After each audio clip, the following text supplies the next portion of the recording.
Karibu kwenye dunia isiyoonekana. Mahali taarifa ni silaha, ufisadi ni kawaida, na watu wachache wanashika ufunguo wa madaraka. Leo tutagundua, je, kuna jukwaa la siri linaloendesha dunia nyuma ya pazia?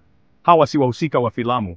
Ni makundi ya ujasusi wa kitaifa, kama ISI ya Pakistan, kampuni za upelelezi binafsi, kama Black Cube, wafanyabiashara wenye nguvu, kama wale walio na data za watu milioni.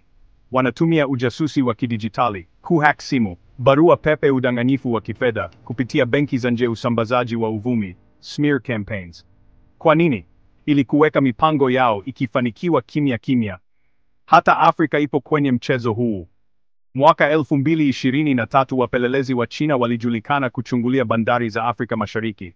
Mwaka 2022 kampuni ya Ufaransa ilishtakiwa kuchukua data za nchi mojawapo Afrika Mashariki kwa njia za kinyama. Kwa nini? Kutafuta rasilimali, kununulia viongozi wenye nia mbaya, kuvunja muungano wa kitaifa. Kumbuka, mpenzi wa siri wa mama yako ni hatari kuliko simba.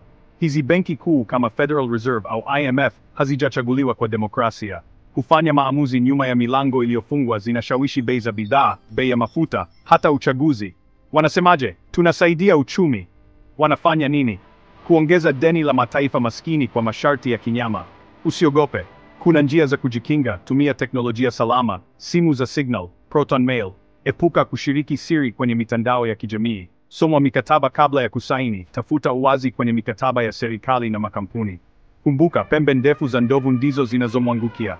Ukiwa na macho, wajibika kuangaza wengine. Shiriki video hii, hamasisha uwajibikaji wa serikali zenu, omba uwazi katika mikataba ya umma. Dunia si ya wasaliti, ni yetu sisi sote. Ukweli ni silaha kuliko gizani. Junge nasi kwa uchunguzi zaidi wa kuwashawishi wenyewe. Tunapojua, tunapambana. Tunapopambana, tunashinda.